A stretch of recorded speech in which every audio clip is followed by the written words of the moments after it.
So I want to talk about one last thing before we leave complex numbers behind for a little while, which is the quadratic formula and how we use it to factor polynomials when the only factors are complex.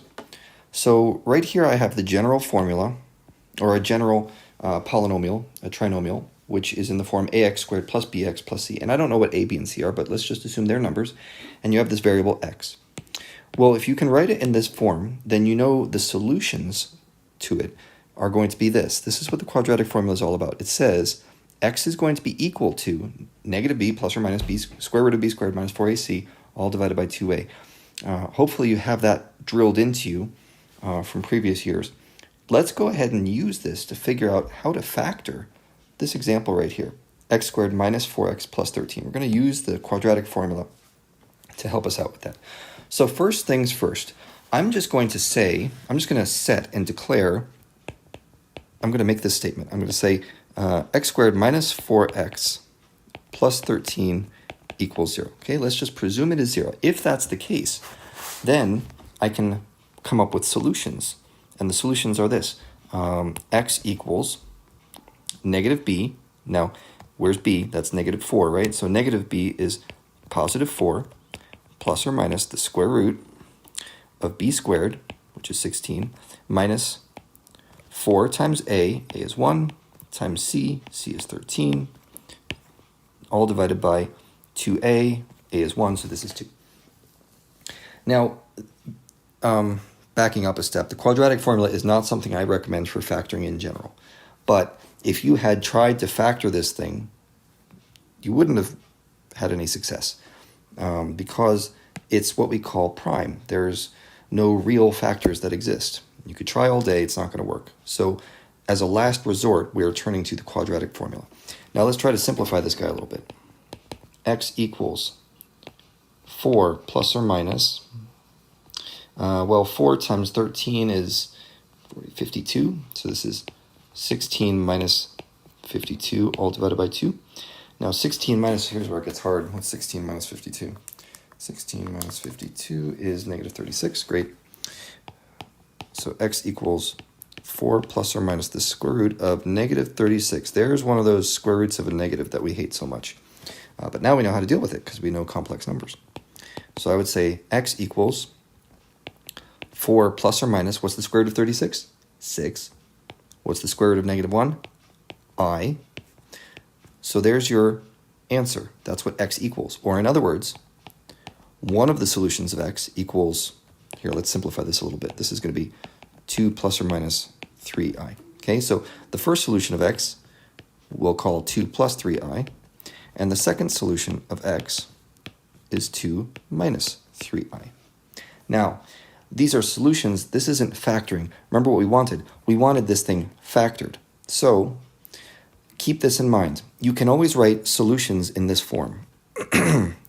X minus x1, x minus x2 equals 0. Maybe you're more familiar with it in examples. X minus 2, x plus 5. I would say there's a factored polynomial. What are its solutions? And you would say, oh, well, of course, x equals 2 and negative 5. I'm doing the same thing here. I'm just going backwards. So we're going to take solutions and turn it into factored form by taking this solution and putting it right here. And this solution is going to go right there. So let's write this out. It's going to be x minus 2 plus 3i means x minus 2 minus 3i. And this one over here is x minus 2, but it's going to be a plus 3i because the negatives cancel out.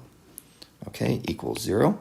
And if you remember early on, I said, let's just turn this whole thing into an equals 0, and I gave no justification for it. We don't need that. The important part is that there's no f of x here. I didn't say f of x was equal to anything.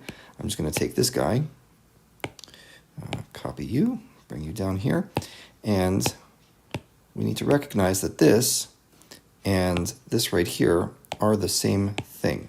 Okay, they were both equal to 0 in this example, which means they're both equal to each other. Okay, is there room? There is not room. I am a big writer, so let's do some magic.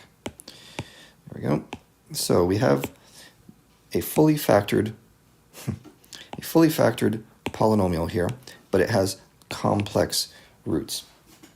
Now, I don't think you could have factored this guy without the quadratic formula, but maybe I'm wrong. You can always try it if you want.